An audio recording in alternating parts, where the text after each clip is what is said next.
La parole est à monsieur Philippe Fay pour le groupe Renaissance. Merci. Merci Madame la Présidente, Mesdames et Messieurs les ministres, Mesdames et Messieurs les députés. Le 8 novembre, dans l'Hérault, Sonia a été mortellement poignardée à 26 reprises par son mari. Le 15 novembre, dans la Somme, c'est Sonia qui a été battue à mort par son compagnon à leur domicile. Mais c'est aussi Claire, Madison, Irène, Juliana, ainsi que Séverine ou encore Edith ces 6 dernières semaines. 93 femmes ont perdu la vie en raison de féminicides depuis le début de l'année.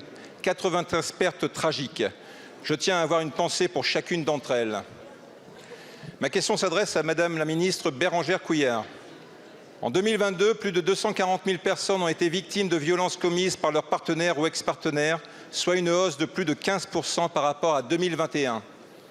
Si ces chiffres restent particulièrement inquiétants, ils sont également révélateurs d'une libération verbale, une prise en compte plus importante de la parole des femmes. Les violences sont multiformes. Pour certaines, elles ne sont même pas perçues comme telles. C'est la base du travail réalisé sur mon territoire par les jeunes du lycée professionnel Jules Verne d'Étaples-sur-Mer qui sont présents ce mardi dans l'hémicycle. Ils ont créé un violentomètre à taille humaine qui a été inauguré ce midi à l'Assemblée nationale. Je tenais, Madame la Présidente, à vous remercier d'avoir soutenu cette initiative. Cet outil d'auto-évaluation permet de repérer les comportements déviants et de mesurer si la relation est basée sur le consentement et ne comporte pas de violence. Cette initiative nous invite toutes et tous à réfléchir sur la qualité de notre rapport à l'autre.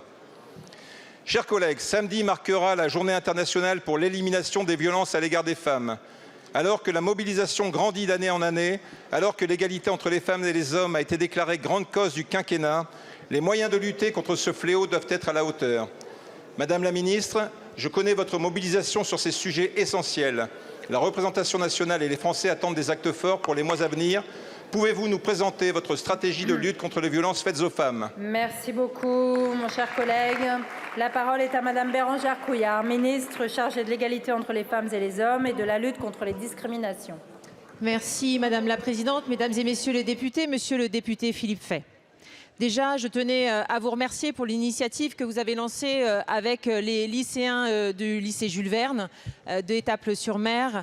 Pour cette initiative, avec Madame la Présidente, nous étions ravis de pouvoir l'inaugurer. Et c'est évidemment un travail de sensibilisation qu'il est indispensable de mener. Et je vous remercie parce que ça permet de rappeler qu'il suffit d'une bousculade, il suffit d'une claque pour que les violences adviennent.